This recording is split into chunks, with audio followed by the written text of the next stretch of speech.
BJP ने किया नीतीश का अपमान।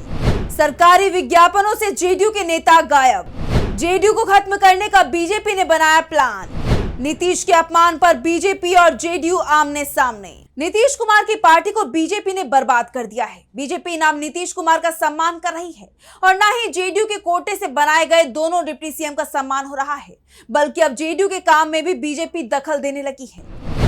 नीतीश कुमार से पहले सीएम पद छीना और अब नीतीश को अपमानित किया जा रहा है। अब तक ये बातें आरजेडी या कांग्रेस के नेताओं की तरफ से कही जाती थी, लेकिन अब ये बातें जेडीयू के नेताओं की तरफ से भी कही जा रही हैं। जेडीयू नेता और पूर्व सांसद आनंद मोहन सिंह ने नीतीश से सीएम पद छीने जाने के पीछे की सच्चाई बताई है। आनंद मोहन सिंह की पत्नी जेडीयू से सांसद है और उनका बेटा जेडीयू से विधायक है, और आनंद मोहन सिंह इसलिए सांसद या विधायक नहीं बन पाए क्योंकि कानून ने उनके चुनाव लड़ने पर रोक लगा रखी है।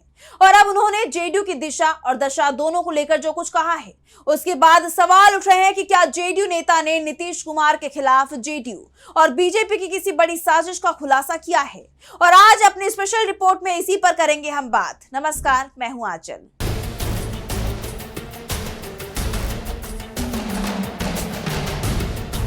7 मई 2026 को पटना के गांधी मैदान में शपथ ग्रहण कार्यक्रम हुआ। कार्यक्रम बहुत बड़ा था, यहां तक कि खुद प्रधानमंत्री नरेंद्र मोदी भी इस कार्यक्रम में शामिल होने के लिए पटना पहुंचे थे।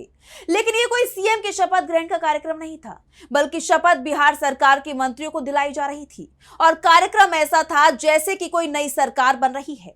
अब आप सोच रहे होंगे कि मंत्रियों के लिए इतना तामझाम करने की क्या जरूरत थी, तो इसका जवाब बिहार से सटे हुए बंगाल से मिल रहा था, जहां विधानसभा चुनाव चल रहे थे। इसलिए 15 अप्रैल को जब बीजेपी का पहली बार बिहार में सीएम बना था, सम्राट चौधरी सीएम पद की शपथ ले रहे थे, तब पार्टी इसे बहुत बड़े आयोजन में नहीं बदल पाई थी। अब सीएम की शपथ को लेकर बड़ा आयोजन नहीं हो पाया, तो उसकी कमी को मंत्रियों की शपथ में पूरा कर लिया गया। अब आपके मन में एक सवाल भी उठ रहा होगा कि अगर बंगाल चुनाव के चलते सम्राट चौधरी बेहद सिंपल समारोह में सीएम पद की शपथ ले रहे थे, तब उन्हें इस कार्यक्रम को 20 दिन के लिए टाल देना चाहिए था। वो खुद भी तो 7 मई को शपथ ले सकते थे। सरकार तो उनकी ही चल रही थी, फिर इतनी जल्दबाजी क्यों थी? इसका जवाब बीजेपी के नेता ही दबी जुबान से दे रहे थे। उनका कहना था कि भरोसा नहीं था। अगर चुनाव नतीजे बीजेपी के खिलाफ आ जाते, तब नीतीश पर जो दबाव बनाया गया था, उनके इस्तीफे को लेकर नीतीश उस दबाव से निकल जाते। दूसरा ये कि नीतीश कहीं इंडिया गठबंधन के पाले में ना चले जाएं। इसलिए जैसे ही नीतीश कुमार का इस्तीफा तय हुआ, तुरंत ही सम्राट चौधरी ने सीएम पद की शपथ ले ली। लेकिन इसके बाद जो बवाल शुरू हुआ है, वो थमने का नाम नहीं ले रहा है, खासतौर पर 7 मई को हुए मंत्रियों के शपथ कार्यक्रम के बाद से, क्योंकि नीतीश कुमार को शपथ ग्रहण के मंच पर बार बार अपमानित किया गया। नीतीश जब मंच पर पहुंचते हैं तो साफ साफ दिखाई दे रहा था कि बीजेपी के बड़े नेता उनकी अनदेखी करते हुए दिखाई दे रहे थे। नीतीश के पहुंचने पर कोई अपनी कुर्सी से उठने को तैयार नहीं दिखाई दिया, और मंच पर जो पोस्टर लगा होता है, उस पर भी नीतीश की तस्वीर गायब कर दी जाती है। अब जेडीयू नेता आनंद मोहन सिंह का सवाल है कि क्या नीतीश कुमार की तस्वीर मंच पर नहीं होनी चाहिए थी?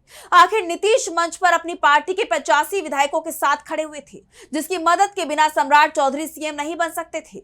यानी जिसके भरोसे सरकार बनाई जा रही है, चलाई जा रही है, उसका ही अपमान किया जा रहा है। उसकी फोटो ही गायब कर दी गई। अब नीतीश के नामो निशान को खत्म करने की कोशिश में बीजेपी जुट गई है। जेडीयू नेता आनंद मोहन सिंह का दावा है, नीतीश कुमार ने बेहद खराब वाले हालात में बिहार में जेडीयू बनाई, उसे ऊंचा मुकाम दिया, लेकिन आज तो उनको जिंदा ही जमीन में दफन कर दिया गया है। नीतीश कुमार का नाम और चेहरा सब गायब कर दिया गया है।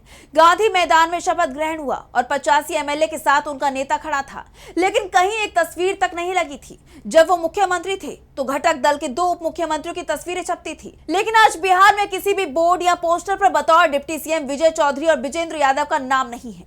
इन सब के बीच में भाजपा को दोष क्यों दूं? हर पार्टी अपना अधिकार चाहती है। जेडीयू के लोग आवाज क्यों नहीं उठाते हैं कि नीतीश कुमार को पोस्टर से बाहर क्यों किया गया? किसने इस साजिश को अंजाम दिया? आनंद मोहन ने कहा कि नीतीश की फोटो क्यों गायब थी, ये बड़ा सवाल है। नीतीश के सहयोगी क्या कर रहे हैं, क्यों नहीं आवाज उठाते हैं? किसने इस साजिश को अंजाम दे दिया? आनंद मोहन ने कहा कि मैं अंजाम की परवाह नहीं करता, काम शेर करता है और अंजाम बुज़दिल सोचता है। आज इन लोगों ने जेडीयू का बोरिया बिस्तर नहीं समेटा है, पूरे एनडीए को डुबो दिया है। आनंद मोहन ने यहां तक कह दिया कि इस बार जेडीयू कोटे से जिन लोगों को मंत्री बनाया गया है उसमें से कई लोगों को मंत्री पद उनके कामकाज के चलते नहीं मिले और न ही नीतीश कुमार की राय पर तय हुए, बल्कि इस बार जेडीयू में जिसने थैली दी उसे मंत्री पद मिल गया। नीतीश कुमार की मजबूरी का फायदा उठाया गया। आनंद मोहन ने कहा कि मैं जेडीयू के अंदर आवाज उठा रहा हूं, नीतीश के अपमान का हिसाब मांग रहा हूं। और अब ये बातें भी जेडीयू के कुछ नेताओं को अच्छी नहीं लग रही हैं। सवाल ये उठ रहा है कि आखिर बीजेपी नीतीश कुमार के नाम को गायब क्यों कर रही है। दरअसल इसके पीछे भी बीजेपी का डर सबसे बड़ा कारण बताया जा रहा है, क्योंकि बीजेपी को सबसे बड़ा डर यही लग रहा है कि कहीं नीतीश कुमार फिर से पलटी ना मार जाए। क्योंकि नीतीश ने जब सीएम पद छोड़ा था तब कहा था कि बिहार सरकार की वो निगरानी करते रहेंगे। ऐसे में सम्राट चौधरी के फैसलों पर उनकी नजर बनी रहेगी।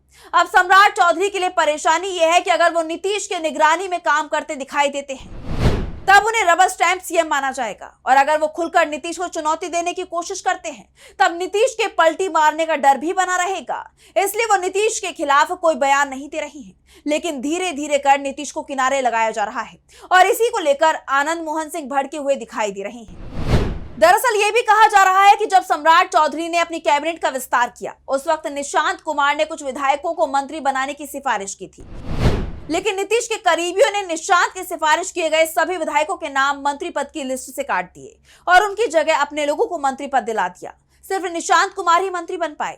ये भी कह सकते हैं कि निशांत को मंत्री पद दिलाकर नीतीश परिवार के करीबियों को किनारे लगा दिया गया। अब कहने को नीतीश कुमार ये कहते रहे कि सरकार पर उनका नियंत्रण है, लेकिन जो मंत्री बने हैं वो सम्राट चौधरी के करीब दिखाई दे रही हैं और इसी को लेकर जेडीयू के कार्यकर्ताओं में भी गुस्सा दिखाई दे रहा है और अब इसी गुस्से का इजहार आनंद मोहन सिंह ने कर दिया है। सवाल उठ रहे हैं कि क्या आनंद मोहन सिंह ने जो बयान दिया, क्या वो बयान निशांत के इशारे पर दिया गया? क्या नीतीश कुमार कोई बड़ा फैसला लेने का संकेत दे रहे हैं? आनंद मोहन के बयान के बाद जेडीयू के अंदर जबरदस्त हलचल दिखाई दे रही है। पार्टी के नेताओं की तरफ से ये बात जरूर कही जा रही है कि किसी की हिम्मत नहीं है कि वो नीतीश कुमार का अपमान कर सके। साफ है बिहार सरकार में सब कुछ ठीक नहीं चल रहा है।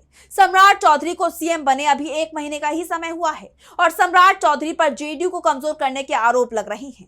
तो फिलहाल स्पेशल रिपोर्ट में बस इतना ही। वीडियो पसंद आए तो लाइक करें, साथ ही हमारे चैनल को सब्सक्राइब करें। नमस्कार। हमारे चैनल से जुड़े रहने के लिए YouTube पर टाइप करें DB Live, सब्सक्राइब बटन को क्लिक करें और बेल आइकन को दबाना न भूलें ताकि खबरें आप तक पहुंचती रहें। देखते रहिए DB Live, क्योंकि यहाँ हैं खबरें लगातार। हमारे चैनल से जुड़े रहने के लिए YouTube पर टाइप करें DB Live, सब्सक्राइब बटन को क्लिक करें और बेल आइकन को दबाना न भूलें ताकि खबरें आप तक पहुंचती रहें। देखते रहिए DB Live, क्योंकि यहाँ हैं खबरें लगातार।